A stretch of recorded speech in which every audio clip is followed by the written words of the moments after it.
G'day everyone and welcome to my round 12 AFL fantasy wrap-up video, the first week of the bye rounds. And yeah, it was a tough round for my team, a bit of a train wreck to be honest. I scored 1729, which was at least 150 points below par I think, and yeah, as a result I slid about 1,000 spots and ranked to 4.6k, so that wasn't ideal. I actually fielded a full 22 as you can see, but I probably had one too many rookies on field, and yeah, unfortunately they all just stunk it up. So now I look back at the trades I made going into the round, a triple downgrade, and yeah, definitely the ugliest trades I'll make all year, but the theory behind it was to build a bank to make some big upgrades this week to players coming off their bye. In hindsight, maybe I should have made at least one upgrade this round instead, but yeah, at least my team will be in good shape for the next couple of bye rounds, particularly going into round 13. I should have around 16 to 17 premiums within my 18 playing, so yeah, I would be pretty disappointed if I didn't bounce back this week. So looking back at the team now, Jack Crisp 100, he just continues to get it done crisp, which is nice. James Sicily 84, he hasn't had an amazing last couple of weeks, Sicily, but yeah, he never seems to go below 80, so I don't think we can complain too much. He's still playing pretty well. Sam De Koning 54, you probably take that score from a rookie during the buys, and yeah, what a gun De Koning is as a player, by the way. Definitely should be up there in rising star contention. Buku Karmas 34, not great, and he probably gets dropped for his next game, but at least his score didn't count for me this week. Paddy McCartan 68, he's been pretty solid lately, McCartan, and yeah, 68 is not the worst score from a rookie during the buys, so yeah, I'll definitely take that from him. Paddy Parnell, 56. He copped a corky and was subbed out late in that game, but he actually looked pretty good out there, so hopefully he gets another game or two after their bye. Now onto the midfield, Clayton Oliver, who I captained this week, 102 as captain, so that wasn't ideal, but credit to him as he was being followed closely by Rowbottom all night, but still managed to ton up, so it definitely could have been much worse. And yeah, after Smith failed on Friday night, Oliver felt the safest choice as captain, so that's why I ended up going with him. Lockie Neal, 104. Not a huge week for Neal, but yeah, he's averaging 115 for the season, so there's no complaints from me there. Bailey Smith, 63. What an absolute killer this one was. Not just the putrid score, but the fact that he managed to get himself rubbed out for 2 weeks in the process, which, yeah, is just a pain, particularly during the bye rounds. It causes a massive headache, and yeah, that score really just set the tone for my round, really. Andy Brayshaw, 131. What a star this man is. Absolutely love watching him play. His work rate is just enormous. He demands the footy and he's always looking for those marks around the ground, and yeah, he's just having a super season, Andy Brayshaw. Jack McRae, 124. He played really well on Friday night, McRae, and yeah, he kind of looked like the McRae of old, so hopefully he can have a big second half of the season and get back to averaging around that 115 mark, as yeah, he's definitely capable of it, as we've seen in the past. Ben Keys, 84.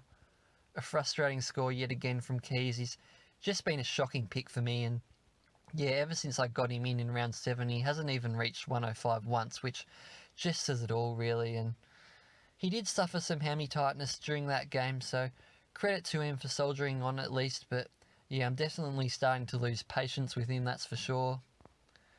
Greg Clark, 71. He was solid enough once again, Greg Clark. I'm not too sure what I'll do with him this week. Ideally, I would like to hold on to him, but with his bye this week, it could be a nice opportunity to upgrade him to a premium this week. Cooper Stevens, 21. Luckily, his score didn't count for me this week, otherwise that would have been pretty ugly. Now onto the rucks. Max Gawn, 149. He played one of the best games you'll ever see from a ruckman on Saturday night. 3 goals and 28 touches from Big Max. Just insane, really. Speaking of insane, how about this bloke, Darcy Cameron, 133. He actually only had 19 hitouts, but he just dominated around the ground, and yeah, I've only had him for the last couple of weeks, so well done to all those who jumped on him early. As yeah, what a pick he's been. Absolutely unbelievable, Darcy Cameron. And a shout out to Caleb Graham on the bench there. 68 is a decent score from him, so that was nice to see. On to the forwards now. Josh Dunkley, 84. Not a huge week from Dunks. A fair few of the Dogs boys struggled a bit in that game against Geelong, but yeah, I'm still yet to see a team that doesn't own Dunkley, so in the end it's not a big deal. Adam Treloar, 77. Similar to Dunkley, not a huge week from Treloar, but he's been awesome over the last month or so, so I can definitely forgive him for that one. Will Brodie, 82. He had a slow start to that game, but he had a huge impact in the second half for Freo, and yeah, it will be interesting though to see what his role looks like once Fife comes back into that team. That's definitely something to keep an eye on there. Kadeem Coleman, 61. He hasn't had a great last 2 weeks now, Coleman, and yeah, I'll definitely look to upgrade him at his bye, or perhaps even this week, to be honest. I'm not too sure yet.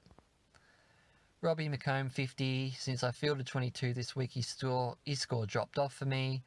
And Sam Butler, 38. Not a great scorer, and like McComb, his score also didn't count for me this week. So yeah, that was how my team went this week. A disappointing round and a very average score of 17.29. But yeah, we move on, I guess. And as mentioned earlier, I could have around 16 to 17 premiums within my 18 players this week playing after trades this week. So yeah, I should bounce back quickly. So now I'll talk through those trades going into round 13. And yeah, what I'm looking to do this week is obviously use that cash that I built up last week. I have, as you can see there, 438k in the bank to use. So yeah, definitely look to make an upgrade this week. But yeah, firstly, I'm going to look to make one more downgrade. Looking to downgrade Sam De Koning to Mitch Owens now. Yeah, Mitch Owens obviously scored that 95 before his bye, and yeah, he's probably still a must-have sort of rookie who's coming off his bye. So I'm predicting he might be the highest traded-in player this week. So yeah, I definitely need to grab Mitch Owens now. Yeah, that leaves me with even more cash in the bank. So then I'll look to make that big upgrade, which will be Robbie McComb up to someone who I'm really interested in this week, and I think a lot of people are as well, is Zach Merritt, who is very nicely priced at 790k. He obviously has had a sort of interrupted season to date. He suffered that syndesmosis injury earlier on in the season. He did come back. He was okay, but he probably just hasn't quite got going yet. And I think with that bye now under his belt, a fresh start going into the back half of the season, I think he can average around that 110. I think he's done that in the past, and yeah, we definitely know he's capable of that. So yeah, pretty keen on Zach Merritt there. So I'll bring him in now.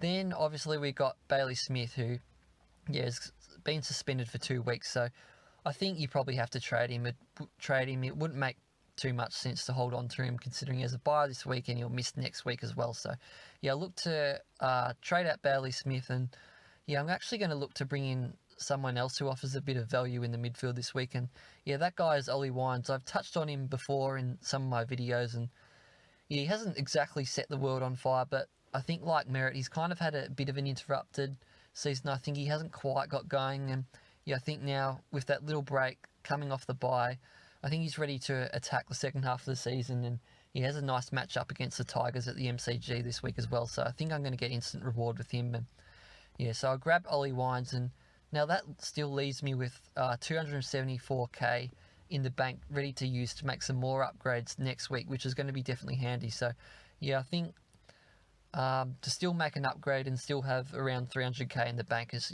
pretty good results. So that's what my trades are looking at this stage. Now, yeah, as you can see, my team this week should field around at least 18, perhaps 20 if Windhager and Butler play. And yeah, like I touched on before, I actually have around 16 to 17 players who I can classify as premiums playing this week. Obviously, a few mid-prices like Coleman and Rioli are in there, but yeah, kind of my worst players are just Owens, Windhager and Butler, and yeah, 2 of them won't count anyway. So it's shaping up to be a pretty strong round for me this week. So yeah, I'd be pretty disappointed if I didn't bounce back this week. So that's how my team is shaping up heading into round 13, the second week of the bye rounds. And that's all for today's video, guys. Thanks again for watching, and yeah, it'd be much appreciated as always if you could like, comment, subscribe.